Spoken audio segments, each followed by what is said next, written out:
Siempre es una pregunta muy... Tenemos una respuesta muy inquietante de parte de un economista vinculado con las EFES, con los Fernández. Fernández. Que es Emanuel Álvarez Agis, quien acaba de decir que la política de Alberto respecto del Fondo Monetario no sería muy distinta de la de Macri, que hay que contar con el Fondo Monetario y que los programas del Fondo Monetario en Ucrania, Kosovo e Irak han sido exitosos. Es una declaración escandalosa sobre la cual yo quisiera escuchar alguna opinión de alguien con cierta autoridad en los equipos de Alberto Fernández. Lo tenemos justamente en línea, Horacio, a Matías Culfas, así que es economista del grupo Callao, que es uno de los grupos que están alrededor y trabajando con Alberto Fernández, y que estuvo justamente ayer junto con Alberto en la reunión con el FMI. Buen día, Matías, acá Ari Lijalad y Horacio Berbisky, te saludamos. Buen día, ¿cómo están? Un gusto saludarlos. Bien, ¿y vos? Muy bien. Bueno, ¿querés primero referirte, no sé si escuchaste recién lo que dijo Horacio respecto de lo que planteó Emanuel Álvarez Agis, si querés hacer algún comentario? Sí, soy un franco, Horacio no lo escuché, lo que dijo Manuel. Vengo siguiendo algunas cosas que dice Manuel, en general me parece que dice cosas muy sensatas y coincido. Esto puntualmente no lo escuché, así que no me quiero referir puntualmente a eso. Sí te puedo decir que en general los programas del fondo no han traído ese tipo de resultados. En general. ¿Y vos no crees que Ucrania, Kosovo e Irak sean éxitos del fondo? No, de ninguna manera. Clarísimo. No creo que sean éxitos, ¿no? Por empezar. Clarísimo. Pero básicamente lo que creo es que hay una lógica que hay que modificar respecto a los esquemas del fondo, porque lo que se ha demostrado con toda claridad es que el crecimiento económico es lo que da la sostenibilidad fiscal y externa. Es decir, claramente Alberto Fernández plantea que es necesario, por supuesto que es necesario generar un superávit fiscal. Creo que ese es un objetivo, pero el tema es cómo se consigue ese objetivo. Si el objetivo se busca a través de recortes en gastos que son gastos muy sensibles, que tienen impactos en el consumo, y esto lo que hace es reducir la actividad económica, bueno, en ese caso el resultado esperado es que ese ajuste fracasa, porque si bien se pueden recortar algunos gastos, también eso repercute en menos ingresos fiscales. Entonces empieza a ser una espiral descendente que estamos viendo ahora, no es que haya que hacer un gran laboratorio para estudiar esto. Este año el gobierno proyectó un déficit cero a nivel primario, que lo habrán visto en el último acuerdo con el fondo.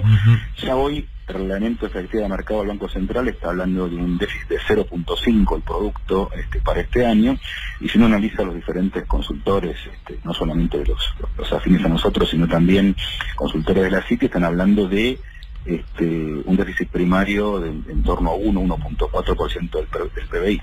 Y esto es porque hicieron las cosas mal, no, porque hicieron las cosas que tenían en la cabeza, es decir, proyectaron un tipo de esquema de recorte de gastos que termina afectando la actividad económica, y con eso también hace que caiga la recaudación. Entonces el esquema termina en más déficit, porque además la carga de intereses de deuda se triplicó.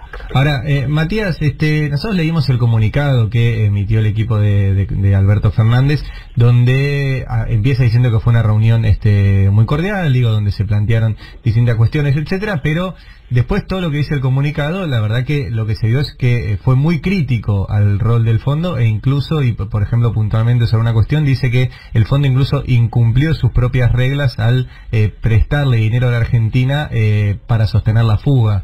¿Cómo fue la reunión? Si nos puedes contar ese intercambio, ¿qué le decían los enviados del fondo frente a estas críticas de Alberto?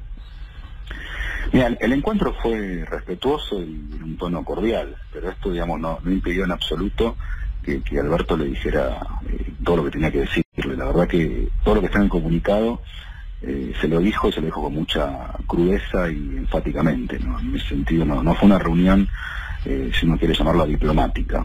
Alberto fue muy tajante respecto de que por este camino el país no va a salir adelante y va a generar unos sacrificios al pueblo argentino que son imposibles de sobrellevar.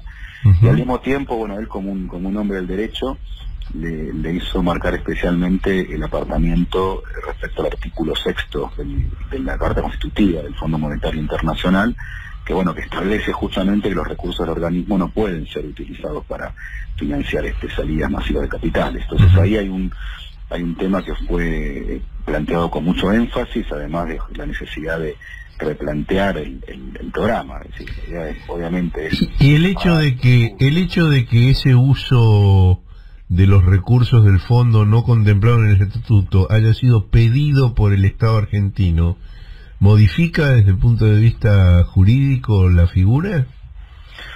No, yo no soy abogado, eso no es algo que te lo pueda decir y no lo tengo, no he escuchado opinión de juristas al respecto. No, yo lo que sí creo, por lo menos, es que pone en cuestionamiento buena parte del funcionamiento del programa y sí lleva la necesidad de replantearlo hacia adelante. Es decir, parece que tenemos una situación que si no se modifica, creemos que lo que se va a generar es una recesión muy prolongada, de muchos años y con muchos sacrificios innecesarios. ¿Y cuál fue la respuesta, Matías, frente a esto? Digo, vos le decís a alguien del fondo, mira, tu estatuto dice que no puedes hacer algo y lo hiciste.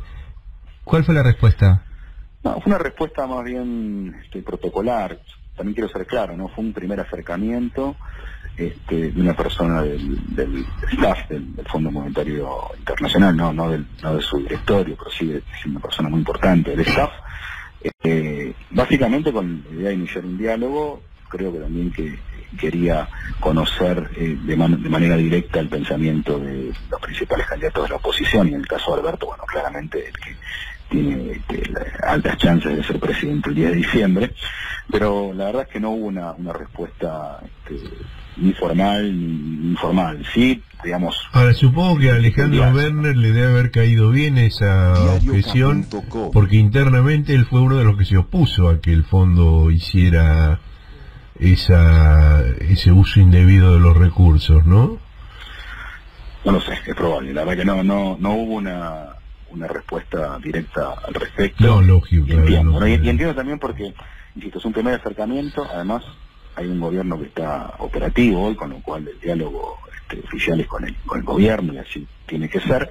Pero creo que sí estuvo bien plantear una discusión hacia adelante de qué pasaría. Y Alberto le dijo, nosotros, por supuesto que los objetivos de crecimiento, de estabilidad macroeconómica, de recuperar un superávit fiscal, son objetivos que los tenemos en la cabeza. Ahora el tema es cómo llegar a eso. Por este camino estamos convencidos que no vamos a llegar. Matías, ¿qué tal? Nicolás Lantos te saluda. Estamos hablando, recordemos, con Matías Culpas, economista de los equipos de Alberto Fernández. Quería hacerte una consulta, porque escuchamos mucho en los últimos días, y especialmente a partir de ayer, que se habla de renegociación, se habla de vencimientos, se habla de cifras que para la mayoría de los argentinos están totalmente por afuera de la capacidad de comprensión. Y me gustaría preguntarte, porque, a ver, gran parte de la sociedad tiene expectativas muy altas puestas con lo que pase a partir de diciembre, sobre todo porque durante este gobierno han empeorado sus condiciones de vida en lo cotidiano. ¿Qué se puede esperar a partir de diciembre en caso de que gane el Frente de Todos para la economía cotidiana, para el día a día? ¿Va a haber una recuperación rápida? ¿Va a ser un proceso 5 de la mañana, horas más demandante? ¿Cómo evaluás ese escenario? Yo creo que la recuperación es posible. Creo que va a depender muchísimo también de qué es lo que va a dejar este gobierno. La verdad que creo que hoy ningún economista está en condiciones de proyectar seriamente qué va a pasar el día de diciembre con la economía, porque faltan todavía unos meses y, insisto, el programa económico del gobierno está atado con alfileres, no tiene realmente fundamentos sólidos. Esto que el gobierno llama estabilidad cambiaria no es tal, teniendo en cuenta que hay una tasa de interés del 70%, el 65% ha bajado levemente, y situaciones como esto de que están usando recursos de las reservas para contener de alguna manera el dólar. Con lo cual, la primera cuestión es eso, hay que tener en cuenta que la situación no está del todo clara y ver qué es lo que se recibe. Sí creo que el planteo que va a hacer Alberto Fernández, si es elegido presidente, va a ser modificar buena parte de estos elementos, creo que se puede lograr recuperar el crecimiento de manera rápida, no te puedo decir inmediata, pero sí rápidamente, y creo que un elemento distintivo que va a ocurrir es una convocatoria muy rápida a un diálogo, a un acuerdo económico y social, que me parece que es algo que hay que llenarlo de contenido, que es lo que va a permitir coordinar rápidamente una baja en el nivel de inflación. Creo que este gobierno pensó de manera casi religiosa que con políticas monetarias contractivas iba a bajar la inflación, y lo que está dejando es una inflación que es el doble de la que recibió, nada más y nada menos del doble de la que recibió. Pero creo que por este camino, con algunas medidas que apunten a reactivar la producción nacional, también a revisar qué está pasando con diferentes gastos sociales que este gobierno ha recortado. Bueno, revisando un poco eso, insisto, en un marco de restricciones, creo que hay que ser muy claro en esto, es lo que está dejando el gobierno de Macri, es una situación muy mala, realmente muy mala. En ese escenario creo que hay muchísimos elementos que se van a poder utilizar para generar una reactivación genuina, paulatina y gradual, pero sí creo que con bases mucho más sólidas que plantea hoy el gobierno. Matías, ¿con quién se van a sentar primero? ¿Con los acreedores privados o con el Fondo Monetario? Eso habrá que verlo. A mí me parece que hoy en este momento el fondo toma un papel preponderante. Primero porque por el monto de la deuda con el Fondo Monetario Internacional. Segundo porque los vencimientos que hay de deuda con el fondo en los años 2022 y 2023 son altísimos, está entre el 3 y el 4% del producto, ¿no? Son números realmente muy preocupantes. Y porque creo que efectivamente la mirada general de Argentina en el mundo financiero va a estar muy atada a cómo se vaya generando, trabajando en la relación con el Fondo Monetario Internacional. Ahora, ¿ustedes contemplan convertir el actual acuerdo de stand-by en un acuerdo de facilidades extendidas que se desarrolla a lo largo de 5 años? Es una posibilidad, eso es lo que va a haber que evaluarlo sobre ese momento, ¿no? Creo que esa es una posibilidad, pero digo, me parece que hoy la prioridad es revisar los presupuestos del programa. Me parece que esta idea, sobre todo porque no se está cumpliendo, no se va a cumplir. El gobierno dijo, estamos reduciendo necesidades de financiamiento porque este año va a haber déficit fiscal primario, bueno, eso ya no va a pasar. Ya no es. El déficit financiero general es altísimo porque la carga de intereses es altísima. Si no hay un replanteo por ese lado, es inviable, todo lo demás va a ser inviable. Ahora, una cosa que Alberto planteó es que el dinero del Fondo Monetario está financiando la fuga de capitales.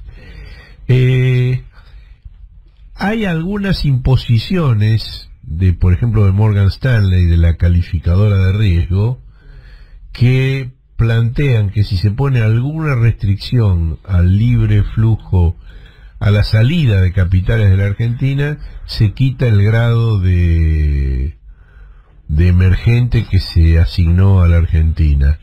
¿Eso ata las manos del gobierno futuro? Mira, nuestra posición respecto a la regulación financiera está en un punto intermedio entre las regulaciones extremas del tipo cepo cambiario y la absoluta liberalización y la regulación del gobierno de Mauricio Macri. Para ser bien concreto, entre el año 2002 y noviembre de 2011, en Argentina tuvimos regulación cambiaria. Mucha gente se olvida, pero esto es así. Había límites, en su momento era de $2 millones mensuales para la compra de dólares, había obligación de liquidar las exportaciones en el mercado de cambios, había también plazos mínimos de permanencia para el capital extranjero que tuviera fines especulativos, no fines de inversión directa. Había varios elementos y la economía funcionó bien. La verdad que Argentina en ese periodo creció muchísimo a tasas muy elevadas. Pero la fuga fue muy alta también. La fuga fue muy alta, pero también, digamos, un funcionamiento que permitió, digamos, que la economía siguiera funcionando. Es decir, me parece que ahí lo que tenemos que generar es un esquema donde la fuga de capitales no se va a eliminar con regulaciones. La fuga de capitales tiene que ver con varios elementos. Por un lado, Hay parte que llamamos fuga, que no es exactamente fuga. Sabemos que tenemos un mercado inmobiliario que está dolarizado. Lo conocemos bien. Muchas veces los sectores de ingresos medio altos ahorran en dólares porque están de esa manera como un poco ahorrando para comprar su vivienda o cambiar su vivienda. O sea que ahí tenés, por ejemplo, un fenómeno de dolarización que tiene que ver con el mercado interno. Entonces, bueno, son temas que habrá que irles dando alternativas, soluciones consensuadas. Bueno, ahora, esa dolarización que vos mencionás, para el gobierno argentino es una virtud. En el último viaje a Estados Unidos, Gustavo Cañonero, el vicepresidente del Banco Central, justamente dijo que una de las buenas cosas que podían celebrar era la dolarización de la economía argentina, que tiene que ver justamente con este tema de la libre circulación, la libre salida sin restricciones, ¿no? ¿Cómo, digo, revertir eso no va a ser fácil, ¿no? Nosotros no estamos de acuerdo, y vuelvo a decir, no estamos planteando una postura totalmente contraria a eso, ¿no? Pensamos que hay cosas para hacer, también hay que verlas en el momento, ¿no? Yo no creo que una medida que funcionó en el pasado tenga que ser exactamente replicada a partir del año que viene, pero sí creo que hay que usar una herramental. Si uno analiza la literatura económica en los últimos años, hay muchísimos investigadores, economistas que hablan muchísimo de esto, ¿no? De la necesidad de regular un poco los movimientos de corto plazo, porque cuando las economías más pequeñas reciben ingresos de capital especulativo, en el corto plazo parece que hay una bonanza, que hay un escenario sumamente positivo, pero cuando hay salidas deja un tendal, ¿no? Lo que pasó el último año, fíjate que de la salida de abril, que empiezan las salidas de capitales masivas, perdimos 150.000 puestos de trabajo formales. Bueno, hay un tendal de indicadores económicos sociales que fueron tremendos. Matías, te hago la última. De acá a las elecciones, o de acá a octubre, o de acá al 10 de diciembre, ¿tienen miedo de que pase algo con el dólar o se sostiene la cosa? Y mira, como te decía antes, está un poco atado con alambres. Cuando uno mira el nivel de tasa de interés, cuando uno mira los elementos del internacional mercado de cambio, dice, bueno, la verdad que es un dólar que no refleja estrictamente algunas voluntades de dolarización. Nosotros no puedo pronosticar si esto se va a sostener o no.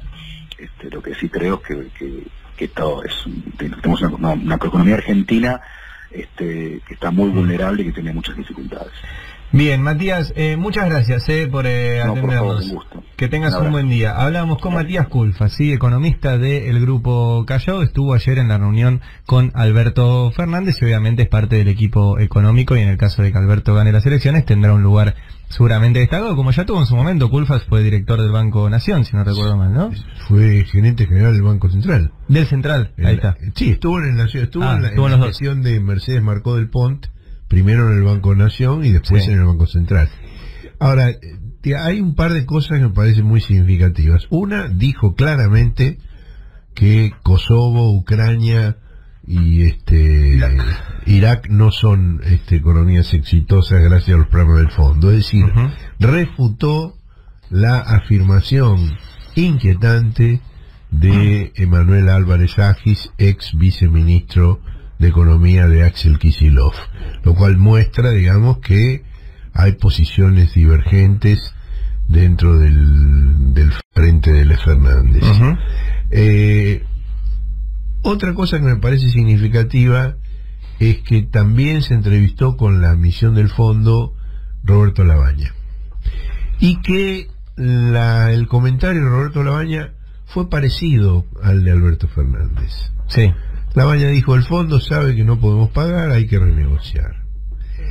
Esto a mí me da la impresión de que muestra una recomposición de hecho, si bien no de acuerdos negociados en una mesa, de quienes formaron parte del gobierno de Néstor Kirchner. Labaña fue ministro de Economía de ese gobierno, Alberto Fernández fue jefe de gabinete, Sergio Massa fue director de la ANSES, y la fórmula de Roberto Labaña con Juan Manuel Urtubey me da la impresión de que para la primera vuelta electoral y para la PASO tiende a morder el electorado de Macri. Más que por Labaña, por Urtubey, que ha hecho del antikirchnerismo una bandera. Labaña ha sido más cuidadoso, más indeciso también, por eso, digamos, llegan bastante desinflados al momento de la elección.